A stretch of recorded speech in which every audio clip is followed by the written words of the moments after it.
Assalamualaikum warahmatullahi wabarakatuh. Kami dari kelompok SIJ hari ini akan mempresentasikan hasil dari materi dan QGIS yang akan kita tampilkan. Sebelumnya perkenalkan, saya Reno Budiman dengan NPM 124. Saya Renat Bilhar Haryanto dengan NPM 81. Saya Akir Maulana dengan NPM 45242108. Saya Oktavi Ramadhanawi dengan NPM 4524210079. Oke, pada kali ini kita akan mulai dari segi datanya dulu yang akan dijelaskan oleh rekan saya yaitu Railin Abdillah. Oke, baik. Jadi di sini ada data dari masjid-masjid daerah area Bintaro. Nah, seperti kayak ini ada atribut-atributnya kayak latitude, longitude itu untuk ketinggian mapsnya. Terus ada alamat, terus juga ada provinsi, ada kapasitas jamaah, luas bangunan, status masjid, fasilitas, aktivitas keagamaan, juga nomor telepon. Nah, data ini dikumpulkan melalui data real yaitu dari Google.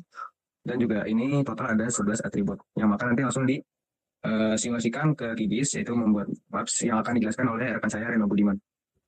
Oke, kita masuk ke dalam QGIS-nya. Untuk langkah pertama di sini sebelum membuat seperti ini harus masuk ke dalam menu untuk mengekspor data.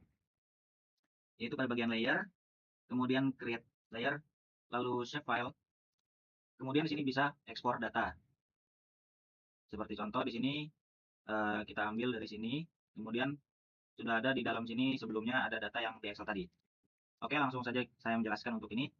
Di sini sudah tertera poligon dari daerah Pondok Aren. Berikut sebuah poligonnya yang sudah mengikuti dan sesuai oleh map Pondok Aren. Dan di sini ada titik-titik yang berwarna kecoklatan, itu adalah sebuah masjid-masjid yang telah didata oleh kelompok ini. Dan kemudian ini ada garis penghubung atau line string untuk menghubungkan antara satu masjid ke masjid lainnya. Contoh ini adalah masjid yang di Jalak Bali yang terhubung dengan masjid yang berada di daerah sini. Untuk data-data alamatnya bisa kita lihat di sini. Kemudian open attribute table. Ini sudah ada data-data atributnya dari mana beserta alamatnya.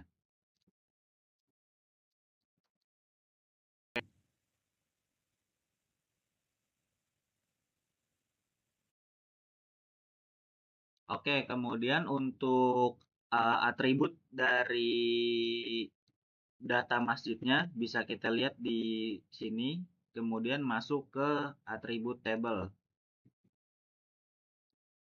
Nah, di sini sudah tertera ada nama masjid, latitude, longitude, alamat, provinsi, kapasitas jamaah, luas bangunan, status, fasilitas, aktivitas, serta nomor telepon yang tertera. Kemudian saya akan menjelaskan tentang langkah pembuatan poligon dan line string-nya. Yang pertama, di sini kita bisa untuk membuat poligon dulu dengan cara kita ke layer, kemudian create layer, kemudian shape file. Lalu di sini kita bisa namakan dengan contoh poligon Pondok Aren bla bla bla. Kemudian geometry type-nya kita ganti untuk poligon. Kita isi sininya. Kemudian kita lanjut untuk add to field list. Kemudian kita klik OK aja. Untuk yang line string-nya lakukan hal yang sama seperti cara membuat poligon tadi, layer, create layer, shape file, dan geometry type-nya diganti menjadi line string. Nah, bagaimana sih cara untuk membuat poligonnya ini menjadi berbentuk seperti ini dan lainnya juga seperti ini? Setelah kita memasukkan poligon tadi, kita bisa klik sampai di marker menjadi biru seperti ini. Kemudian klik untuk yang pensil kuning, toggle editing, lalu masuk ke menu edit dan add polygon feature. Kemudian di sini bisa menggambar sesuai poligon yang secara real data. Contoh seperti ini, tarik ke sini dan ke sini, ke sini, ke sini, seperti itu. Sama halnya seperti yang line ini.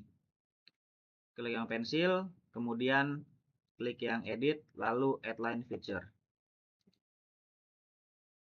Oke, untuk demo di QGIS saya rasa cukup. Bisa dilanjutkan sedikit untuk ke laporan yang akan dilanjutkan oleh rekan saya yaitu Oktayuda dan Akhyar Maulana.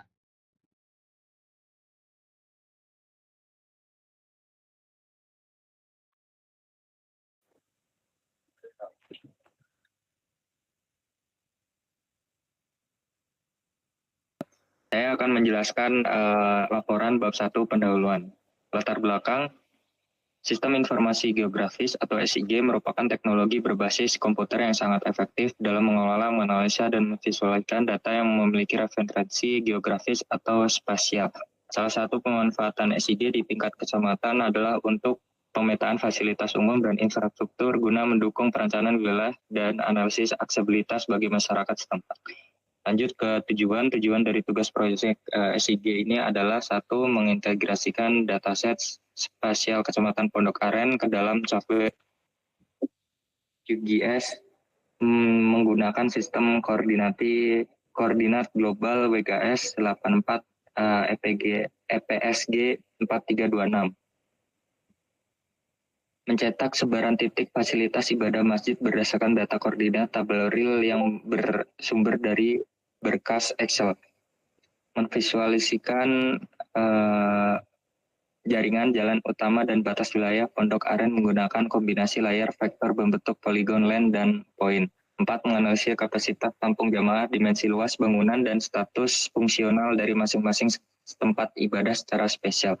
Manfaatnya, adapun dari penyusun proyek ini adalah satu, meningkatkan kapabilitas praktis mahasiswa dalam mengintegrasikan berbagai jenis data spesial, yaitu titik koordinat real dari Excel, batas administrasi berbentuk SHP, dan data jalan raya. 2. Membantu memberikan referensi visual spasial bagi masyarakat dan pemerintah daerah. 3. Sebagai sarana edukasi teknis mengenai tata cara membangun visual peta dinamis yang informatif dan siap guna. Data yang digunakan yaitu proyek yang memanfaatkan tempat layar dalam lingkungan QGIS yang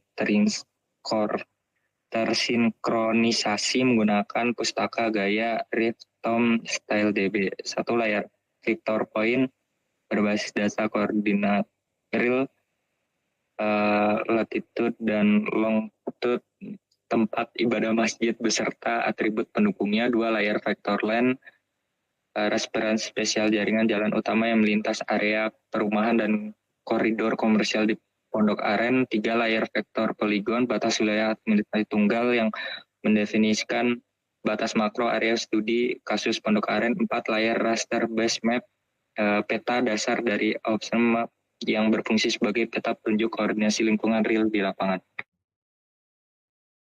Saya kembali ke bab kedua.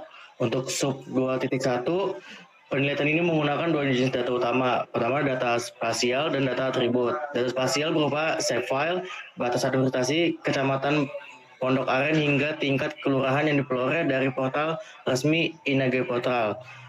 Terus kemudian data atribut atau tabular berupa koordinasi GPS, luas bangunan masjid, meter persegi, status hierarki masjid, serta daya tampung jamaah yang dihimpun melalui survei lapangan dan instansi.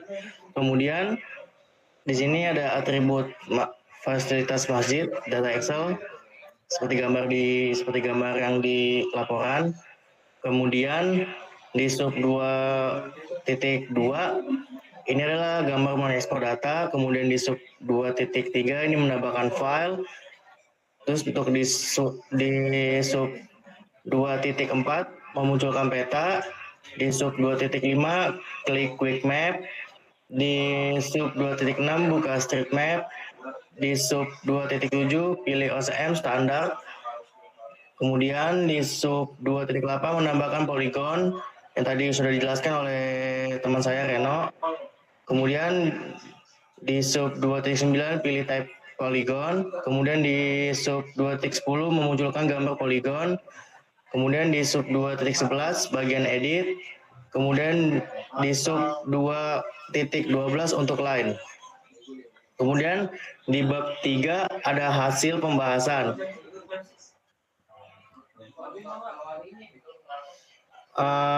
Hasil pembahasan ini berdasarkan hasil inputting data pada QGIS. Berikut adalah sampel tabulasi data spasial infrastruktur masjid yang berhasil dipetakan. Seperti gambar yang telah kami munculkan. Kemudian lanjut ke analisis visual. Analisis pola sebaran dan kepadatan. Klaster padat high definition berdasarkan hasil analisis kernel density, konstelasi masjid tertinggi ditemukan di Kelurahan Pondok Pucung dan Joramangu. Hal ini disebabkan oleh tingginya pertumbuhan perumahan formal atau klaster yang umumnya menyediakan fasilitas fasos dan fasum rumah ibadah secara mandiri. Kemudian analisa zona black spot, low density, Kelurahan Perigi dan Pondok Kacang bagian utara menunjukkan pola sebaran yang renggang. Beberapa area permukiman di wilayah ini memiliki jarak radial lebih dari 1 km ke masjid terdekat, yang berarti berada di luar batas ideal jangkauan pejalan kaki. Kemudian analisa kapasitas tampung, masjid berstatus raya memiliki daya tampung sangat besar, lebih dari 2.000 jamaah, namun lokasinya tersentralisasi di jalan utama sehingga kurang efektif melayani ibadah harian tingkat lingkungan. Sebaliknya, Masjid Jami dan Masjid Lingkungan menjadi tulang punggung ibadah harian, namun beberapa unit di Joramangu Barat telah mengalami overload kapasitas khususnya pada pelaksanaan ibadah salat Jumat. Oke, sekian dari kelompok kami. Terima kasih atas seluruh perhatiannya. Mohon maaf bila kelompok kami memiliki kekurangan atau kesalahan dalam penjelasan serta pembuatan program KIGIS. Mohon maaf, kami pamit undur diri. Terima kasih. Assalamualaikum warahmatullahi wabarakatuh.